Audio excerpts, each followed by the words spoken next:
co-founder of Evernote and All Turtles. And he's going to talk. He doesn't have a presentation. He doesn't need one.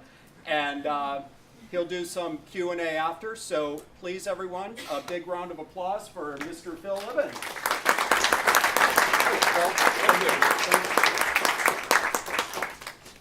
You guys hear me okay? Yeah. Great. Hello. It's a beautiful view. I find like watching container ships passing by is like the most relaxing thing ever for me. It's like that one. It's like awesome. I wonder what mole is. Looks like it's gonna crash. Right?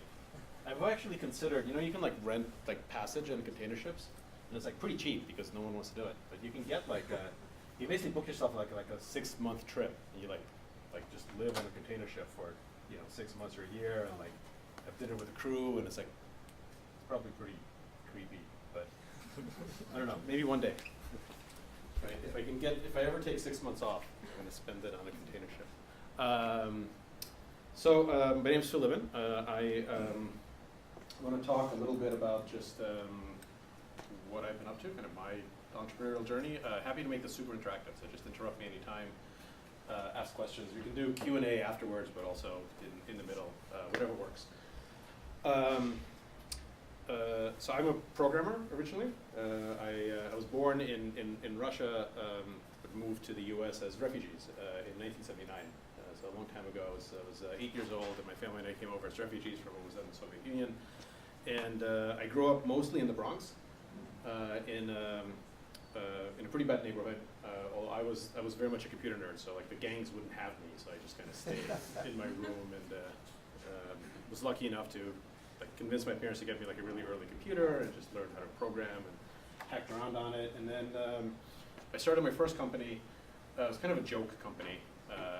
Well, it was serious to me at the time, but it was. I was in high school. I think I was 17 or 18, and I started this company with a friend of mine.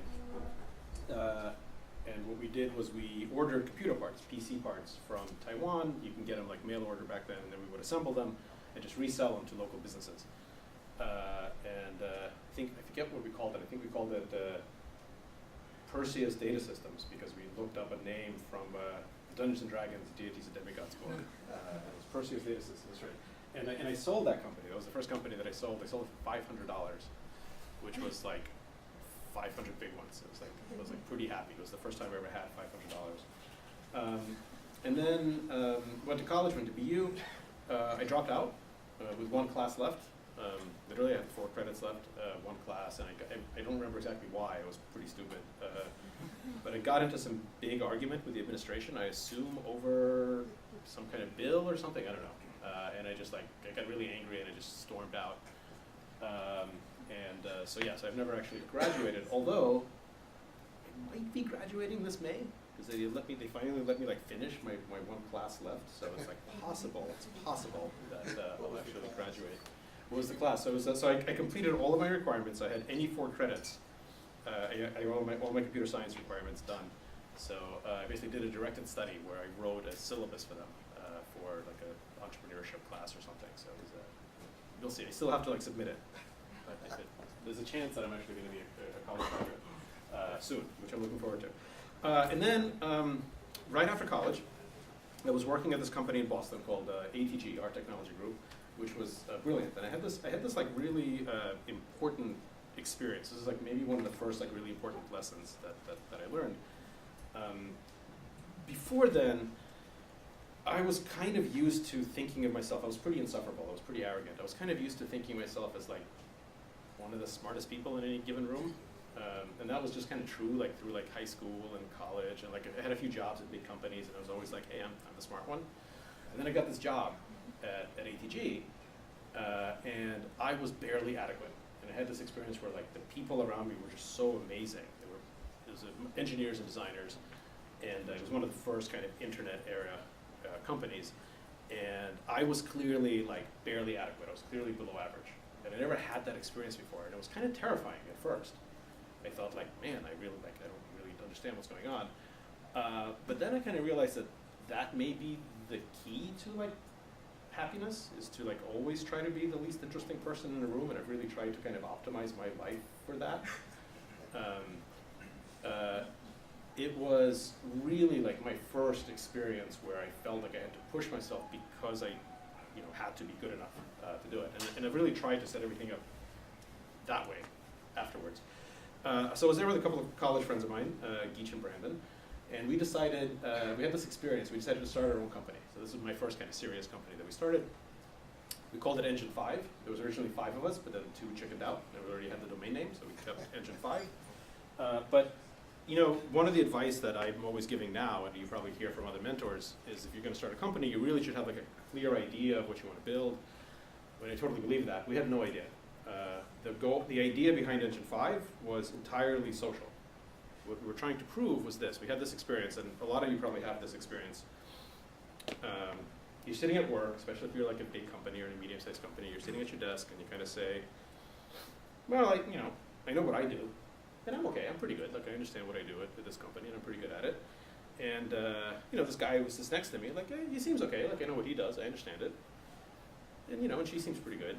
But I don't want to point at anyone for real. But, like, that guy over there, that guy's an asshole. He doesn't do anything.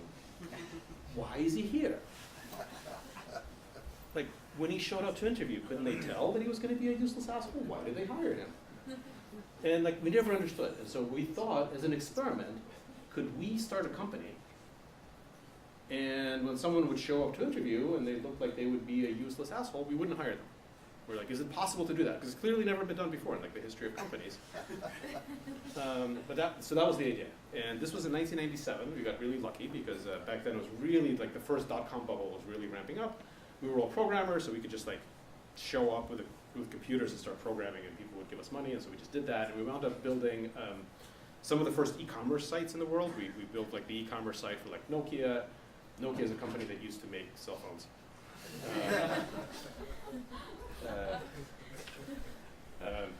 It's funny. I've told that joke like a lot, it always gets this mild, generous laugh. But a couple of years ago, I went back to talk at my old high school. I went to Bronx Science in New York. I went back to talk at my old high school, and so these are like brilliant kids, but they're like 17. And I kind of said that, and I said, and they're sitting there taking notes, and I'm like, yeah, Nokia's a company that used to make cell phones, and they're all like, Nokia is a company that used to make cell phones. I had no idea, like no one had heard of it. It wasn't funny in the slightest. It was like a thing to write down and remember. And I'm like, right, I'm old. Like there are sentient people right now who actually didn't know that Nokia was a company that made cell phones. And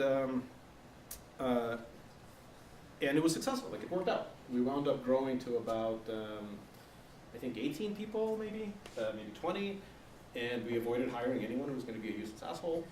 That kind of taught us, sort of my second and third lesson. One is that this policy totally works, even though it apparently had never been done before in the history of companies. But 2, we were consultants, more or less. And I learned an important thing, which is being a consultant sucks. What I mean by that is like, being a consultant, and we were basically writing custom software, right? So we were writing software for big companies so that they could sell stuff online. And it was a good way to make money. Like we charged a lot, and so you can get paid, but you're only getting paid for like what you're working on. And then when you stop working on it, they stop paying you. You're not like making a product that like builds up any value. So you're basically like, it's a job. And that's what we were doing. And it was super hard. It was like amazingly difficult work. Like I remember showing up at the office at like 3 a.m. because we were basically there at all hours. We were in this like old red brick building in Boston on the 5th floor. And I remember like showing up at like 3 a.m. and my co-founder, in the middle of the winter, my co-founder would like have the window open and like be like leaning halfway out the window smoking, because like people used to smoke back then, but also there was just not enough time to like go downstairs to smoke. So we had to just like take smoke breaks by leaning out the window. So it was like intense work, and we were getting paid for it. I was making more money just as a salary than I'd made before, but there was no feeling of like building up value. And we finally we wound up doing this project for Nokia, where we built our first e-commerce site, their first shopping cart back when that was kind of a big deal. And they decided that they were going to use this new product called Vignette Story Server, which was this like big company in Texas that had recently IPO'd, and they were going to use this thing, this like framework called Story Server to make their shopping cart, and they hired us to implement it. And we looked at this thing, we looked at Vignette, and we were like, this thing is terrible, it doesn't do anything. And so we told Nokia, we're like, you shouldn't use it because it's like $1 million just to license it, and it doesn't do anything.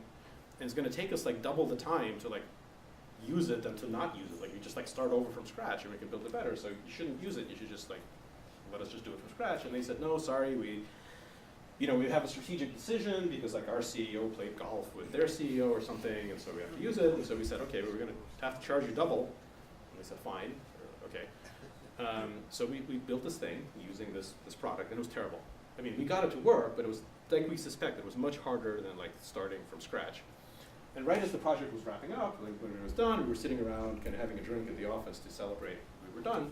And we were joking around, and I said like, we should just send an email to Vignette being like, hey, we just completed this massive project with your product, and it sucks. And we kind of laughed about that. And then my co-founder said like, well, yeah, why don't you do that? Like, don't be an ass about it, but just like, write it respectfully, but I'm sure they'd appreciate hearing the feedback. So I was like, okay. So I wrote that email and I sent it to them.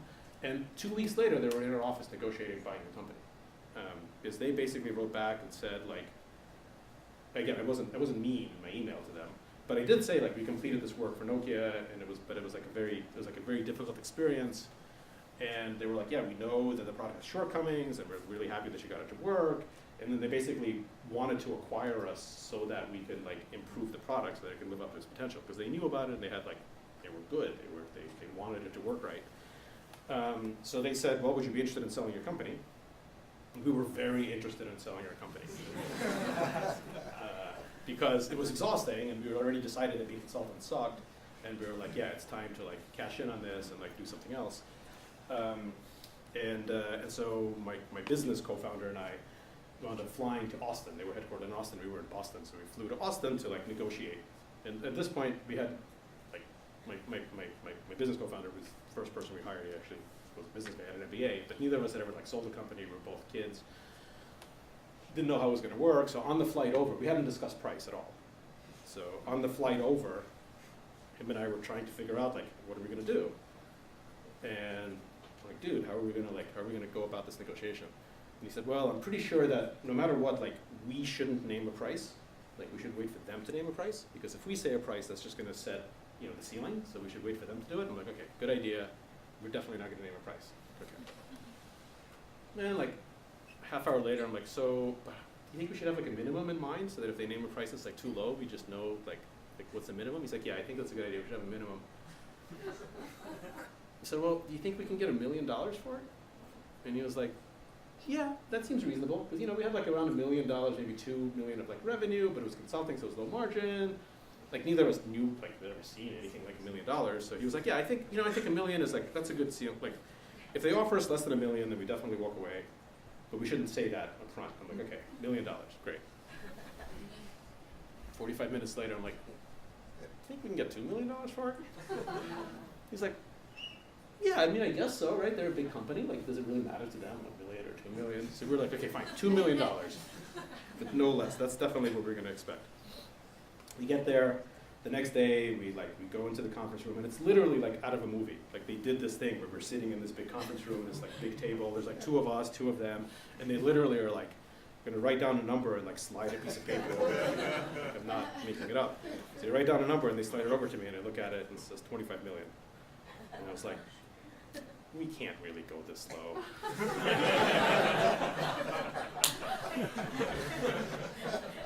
And the CEO on the other side is like, look, we'll pay you 26, but that's it, we're not negotiating. I'm like, done. So it was the shortest negotiation ever. But then they said this thing, which is they paid us like half in cash and half in stock, but it was a public company, so it was fine. So half cash, half stock. But then they said, and this should have been a red flag. This was in January of 2000, literally 20 minutes before the dot-com bubble burst. Like I think it burst like the lunch time after we negotiated or something. But it should have been a red flag, because they said, we don't have that much time to like do due diligence in this deal. We have to do it pretty fast. I'm like, okay. So we're going to take 25% of the total amount and just hold it in escrow, just for 2 years, just in case there's any like claims against you. So we'll hold it for 2 years, and if there's any problems, we'll just pay out. We'll use that to pay out the fees, and if there's no claims, then we'll just get it in 2 years. And I was like, no, that's our money. You can't have 25% of our money for 2 years. And they're like we don't really have time to deal with it, so take it or leave it. We're like, fine, we'll take it. So we did the deal, and then so it was half cash, half stock. The cash, like the week after they bought us, like doubled in price. I think they went from like a $5 billion valuation to like a $10 billion valuation, and then it dropped by 99.5%. So then it went down to like 300 million. So basically, we lost 99.5% of the value of the cash, just like straight up. Like within a few months, it was like, well, actually, there's no money there. Before we could get any of it out, so it's just gone. And then so we still had the half cash left, which was still like $13 million was like more money than we'd ever seen. And especially since we didn't have investors. We didn't know that there was such thing as investors. Like when we started this company, we did not know that there was such a thing as people who would give you their money to invest. We thought investors meant like stockbrokers. So we didn't have any investors. So it was still pretty good, split like 5-way or whatever. But then, of course, as soon as we got the cash, we were like, well, we're investment geniuses because we just sold a company in technology, therefore we understand technology, therefore we can make investments. And so we just invested most of that money like back into like tech startups in the NASDAQ, and so that lost like 95% of its value. So basically lost almost everything, except 2 years later, that escrow was still sitting there earning 3% a year. So like 2 years later, they actually like paid out the quarter that they took from us, and we were investment geniuses. And like the only reason we had any money left was because they took it away from us for 2 years, and we were not able to invest it. And so we learned several valuable lessons from that. Right? One is, being a consultant sucks. 2 is we're not investment geniuses. And more generalizable from that, and this is a mistake that I see everyone make here. Like just because you're successful doesn't mean you know anything. Like just because you did something successfully does not mean you're an expert. Does not mean that you're like particularly good. Like maybe it does. Maybe you can learn something, but you're just as likely to be luck and irreproducible and whatever. And like having that experience was like pretty important. I think it was like actually very valuable. I mean, I'd rather have had the money, but it was still valuable. And so we had a 2-year lockup at Vignette, and then when that ended, we got out and we decided, okay, let's start another company, second company. And this was on October 11th of 2001, so it was a month after September 11th exactly. And we said, a month after September 11th, some of you guys are probably old enough to remember it, but like, I think everyone back then felt like they wanted to do something more substantive, right, more consequential. Like a month after December 11th, it didn't seem like doing like collaborative filtering for e-commerce like mattered. We're like, we don't want to work on like this stuff. This is nonsense. We want to do something meaningful. So we met this professor out of MIT. We did an MIT spin-off called Core Street. That was a security company. We had these ideas for like fundamentally improving like security for like governments and for banks. And we decided to start that. And the main lesson was like, let's make a product. Let's not be consultants, let's make a product. Excuse me.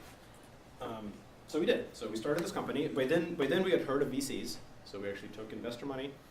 We called it Core Street. We started this product, and we kind of had that company for, I don't know, I think Engine 5 was like lasted like 2 years. This one was like 7 years, and then we sold that as well.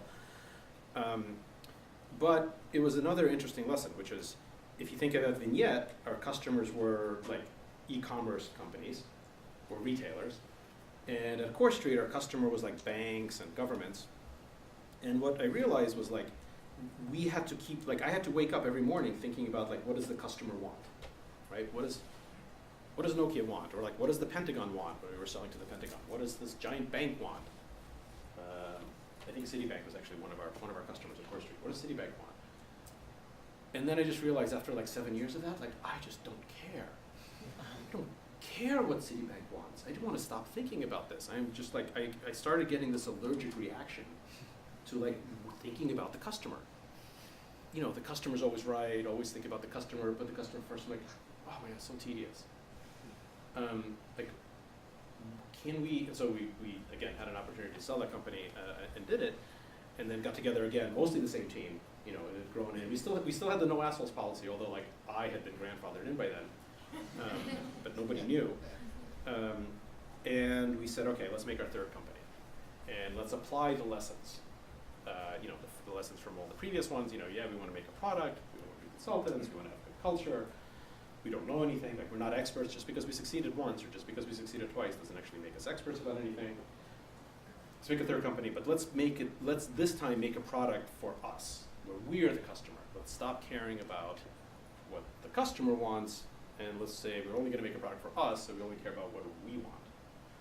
And we had a specific hypothesis for why we wanted to do this. This wasn't just like a feel-good thing. This was in 2007. What we thought was, okay, in the past, I would always get this advice from adults. They would always say, remember, Phil, the best product doesn't always win. Which you don't hear very much anymore, but you used to hear this a lot. And what it meant was like, yeah, you can make a really great product, you can have the best technology, but all of the other stuff was actually more important. Because, you know, unless you had the best distribution, the best marketing, the best logistics, the best sales, like whatever, somebody could make a worse product but just lock you out because they were better at these other things.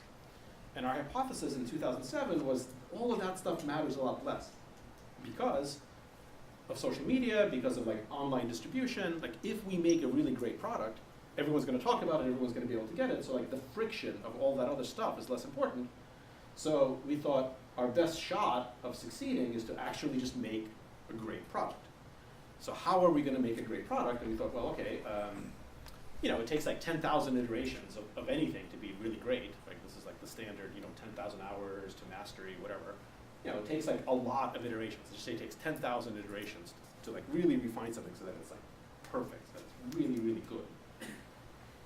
Well, at Core Street, at the company that we were doing security stuff for the government, each product iteration took a year and a half.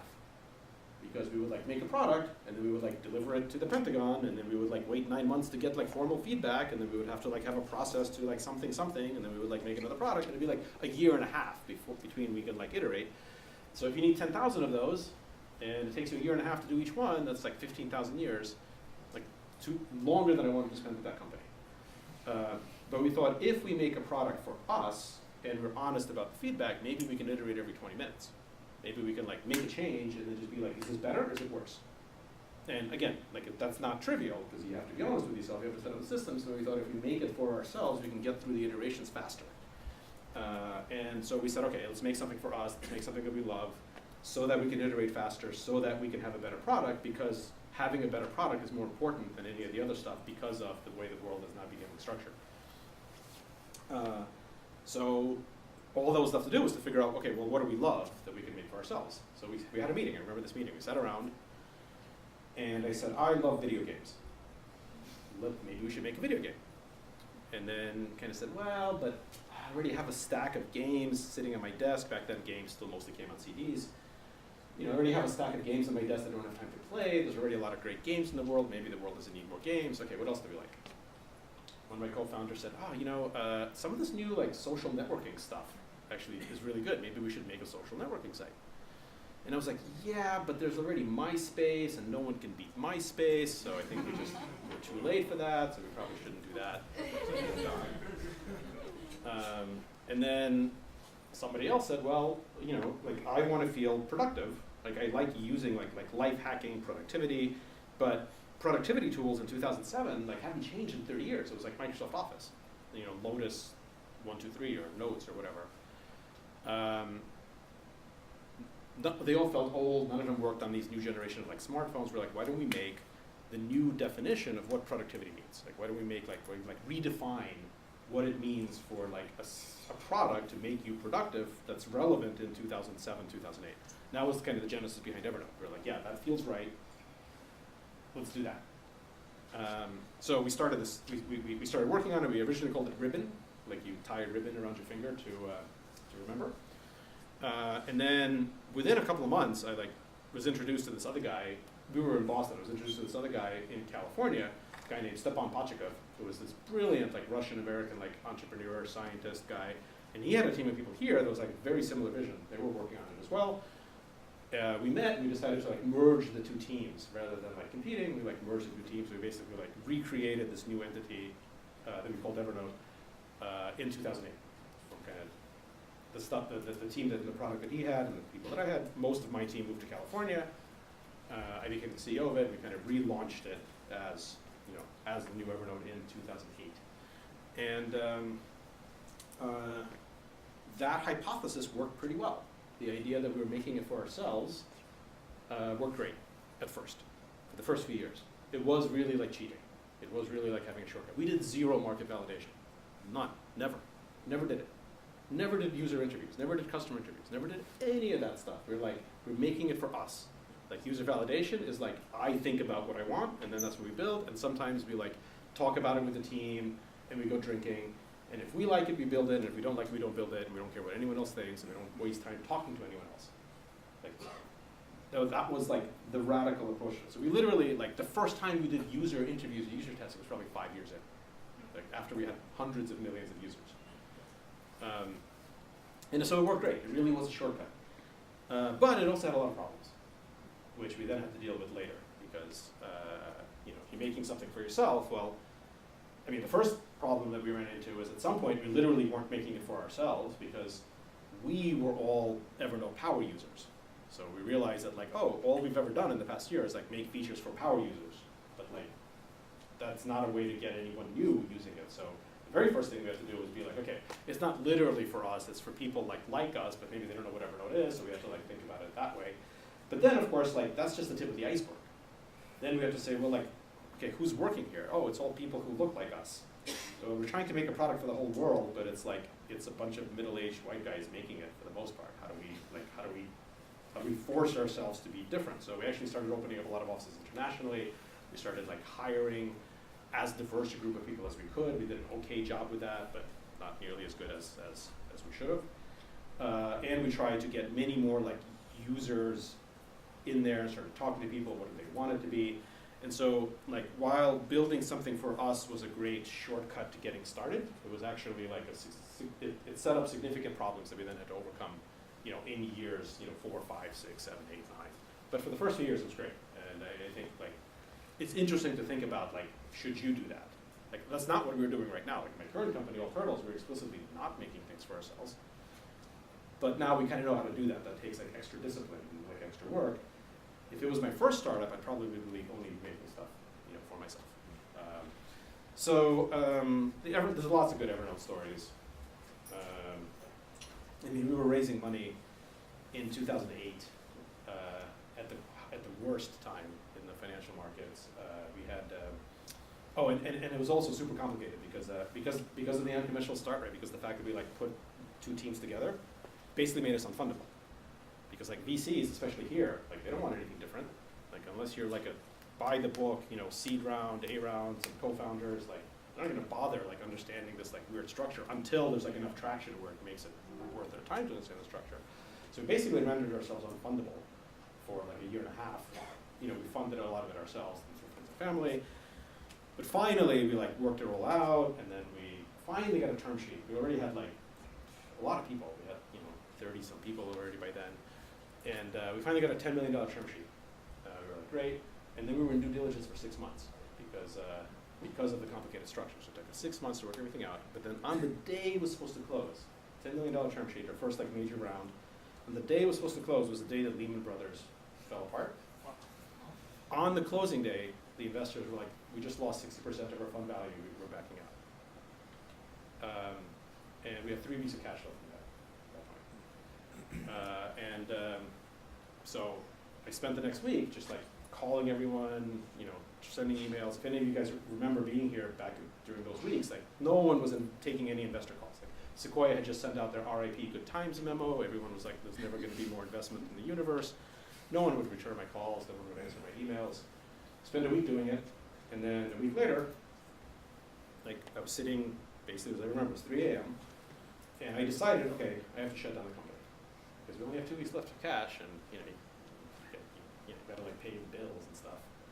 So I'm like, all right, well, I'm gonna go to sleep. I'm gonna close my laptop, go to sleep, wake up in the morning, go to work, lay everyone off, shut down the company. That was the decision. And I remember thinking like, this must be what it feels like to be an adult. It was like my first time that I was like, I'm doing adult stuff. I'm shutting down a company and laying off a bunch of people. This sucks. I want to make sure that I minimize the amount of time I spend being an adult from now on. But that was the plan. And then literally at like 3 a.m., like right as I was like closing my laptop, I get an email, a random email from some random guy in Sweden. And he says, hi, I'm a random guy from Sweden. I'm just writing to say that I love Evernote. We had released the product by it was out for a few months already. I just wanted to say that I love the product. It's totally changed my life. It's made me so productive. And I just thought you'd want to know that, you really improved my life. And it made me feel better. Because like what they say, like you like change one random guy's life in Sweden, you accomplish something. And then he went on to say, so I'm just writing to see if you're looking for investment. And I was like, why, yes, we are looking for investment. And then I didn't go to sleep, I stayed up. And then 20 minutes later, I was on a Skype call with him. And obviously we told him the dire situation and all that stuff. And 2 weeks later, he wired us $500,000, which was enough to like actually get by for like another, I think we stretched that $500,000 out for like almost 6 months,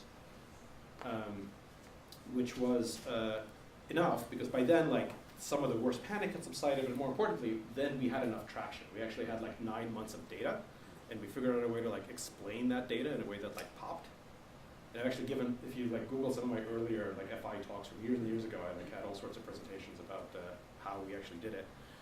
And then we were able to get a lot of term sheets and whatever. So basically, like the first like 5 million to raise took like as much work, more work. Like the first 5 million took more work than the other 500 million that we raised. We raised almost 500 million. I think like 400 something total. Like that first 5 million was like more work than the rest of it to get it. But it finally came out that way. So about, I don't know, I was there for 9 years. And so about 9 years later, from the beginning, I'd always talked about making Evernote a 100-year startup. So the vision was always to make a 100-year startup, to make something that will survive 100 years and will still be a startup in 100 years. We'll still like be making stuff that people fall in love with. And so I knew right from the beginning, and I would talk about this, that like I am not going to be the last CEO. Because if I'm the last CEO of Evernote, by definition, I've like failed in the mission to make it a 100-year startup because I'm not going to be the CEO in 100 years. Hopefully we'll be like a disembodied head of like a robot spider body like on Mars with lasers or something, but I'm not going to be running this company. And so I always knew it was like my job to find a better CEO because ultimately like if I'm not going to do it, someone else is going to, so it should be my job to do it. So I always kind of knew that it was going to be an important part of my job to replace myself. But I never really thought about when.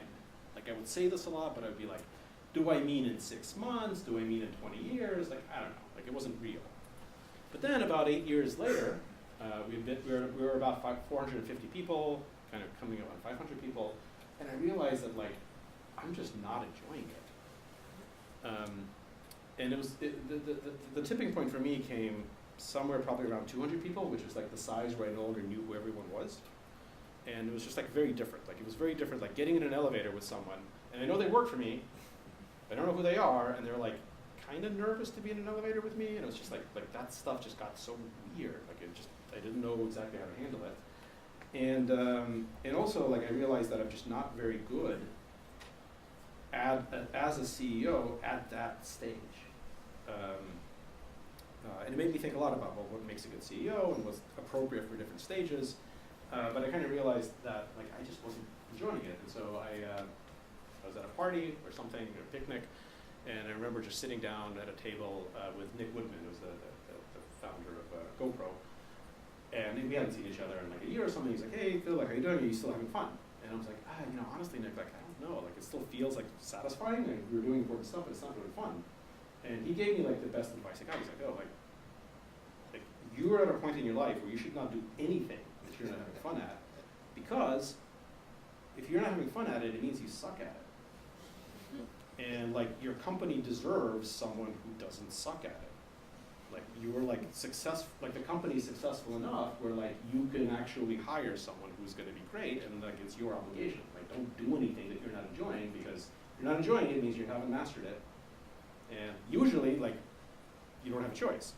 But you guys are successful enough where you really deserve someone who's mastered it." And I was like, shit, Nick, A, I wasn't looking for advice. but that's actually, now that you mention it, that's actually pretty good advice. It's a weird drone looking at us. Weird. Anyway, so I went to the board and said, okay, I think it's time to think about succession. And the original plan was that we would hire a president. So I would stay as CEO for a year or two. We would get someone to run the day-to-day operations, and then we would transition to the CEO. But then we realized that no one wants to be president. It's much harder to hire the number 2 person than someone who wants to be the number 1 person. So we said, fine, I'll just we'll hire a CEO. But then the plan was that I would stay as executive chairman and be involved in the product. I was kind of trying to model myself after what Reid Hoffman and Jeff Weiner did at LinkedIn. And I kind of knew that there was a 50% chance that wouldn't work out because once there's a CEO, we just have to see what the culture is like. So we did that, and then it became obvious after a few months. I stayed on the board for a year, but it became obvious that it just it wasn't going to work with me hanging around. It was just too weird for everyone, for me and for them.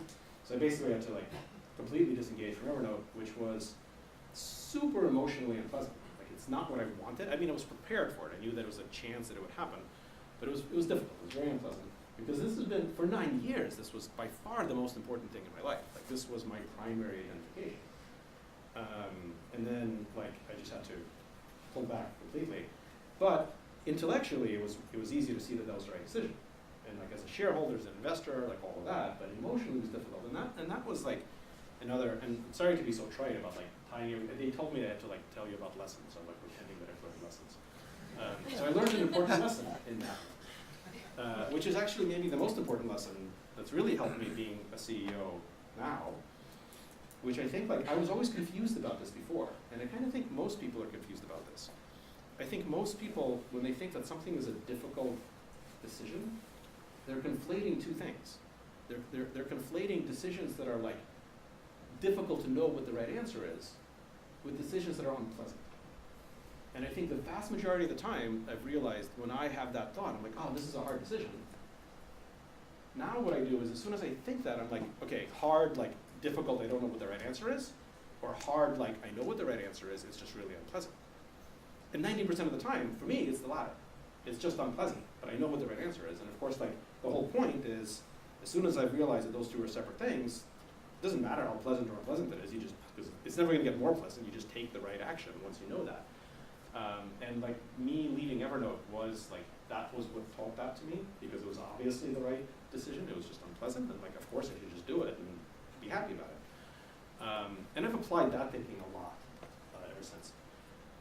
So anyway, I left Evernote and I decided I would be a VC, sort of semi-retirement, but I thought it would be cool to start some companies, talk to some entrepreneurs, dispense some advice. So I joined General Catalyst as managing director, which is a great large tech fund here and in Boston and in New York. And kind of realized pretty early that I don't actually care about investing, which I should have thought through before becoming a VC. Meaning specifically, I mean, I knew I didn't really care about investing, meaning I don't care about deals. I'm not deal motivated. I care about delta value. A friend of mine I met more recently kind of phrased it this way. He said, I'm trying to optimize for delta value, which is I want to optimize for the amount of value that I create minus the amount of value that would have been created had I not done anything. And being a VC, especially as a top large fund, you could make a lot of value in the sense that you could get a lot of money for yourself or your LPs, whatever, and that's totally fine. Except how much delta value is there? How much would be created if you hadn't done it? And for at least at the top tier in Silicon Valley, it's not that much delta value because everyone's trying to invest in the same kids from Stanford. And if I didn't invest in someone, then they would just get an investment from Roll-Up at Sequoia or something. And so could I tell them that they need to take money from me versus from Sequoia? Am I a better investor than Roll-Up? Probably not, honestly. So if I wouldn't do it, somebody else would do it. Potentially someone better than me. So I haven't maybe I've moved money around the table, but I haven't made anything new. So I realized that really what I want to do is optimize for delta value to create things. And so kind of got me thinking about how tech products are made and why it's so stupid and the whole startup whole like Silicon Valley startup model is really dumb. Should have started with that. Yeah, it's really dumb, really inefficient, really terrible. You know, trying to think about how to improve that, and then that's what we do now. That's what Alternals is. So the idea behind Alternals, I don't want to pitch my own company, but yeah, we make products, and we make products in a way that's hopefully a lot better than the typical like Silicon Valley style like VC startup treadmill that focuses on making companies, not products. If we don't care about making companies, I don't think the world needs 50,000 more startups. I think the world needs 50,000 more high impact, high quality products made by people globally, made by a diverse group of people globally. But it's totally irrelevant whether those things come in the form of startups or not. Like, I don't care about that. So we're trying to make products that improve the world. Some of them will become companies, others won't. We're indifferent to the ultimate information. And we're trying to do it with rigor and with discipline. The first famous person that I ever knew about that used Evernote was one of the main inspirations for what we're doing at Alternals, which is was Ed Catmull, who was the head of Pixar. And he sent me an email early on, like we were probably only been launched for like a year or two, and he sent me an email. We had just like changed the product, and he sent me this like detailed email of like 30 things that he like hated about like the new Evernote. And I was like, holy shit, like Ed Catmull like uses Evernote, and like not just uses it, but like uses it deeply enough to actually like have found these 30 ways that we just broke it, and like wrote me about it. It was kind of amazing. I like passed it around to everyone on the team. And Ed Catmull's a big hero of mine from way back when, and he wrote a book called Creativity Inc. And his central argument is creativity is a process. There's this bullshit myth in Silicon Valley that creativity is like a stroke of lightning that's like irreproducible, and you know, you just get lucky, and these like brilliant people, and if you try to put discipline around it, it like breaks it. Bullshit. Creativity is a process. Pixar makes on time and on budget and regularly some of the most innovative and creative like movies in their genre, and they do it with extreme discipline and with extreme process. The point is to have a process that encourages, and like not just encourages, to have a process that's optimized for innovation and creativity, not a process that kills it. Most big companies have processes to kill creativity because they're playing defense, because they don't want to disrupt their existing lines of business, but it doesn't have to be that way. You could set up a company like Netflix did, like Pixar did, that actually has discipline and process in order to create. Creativity, are you okay? I'm fine. Am I okay?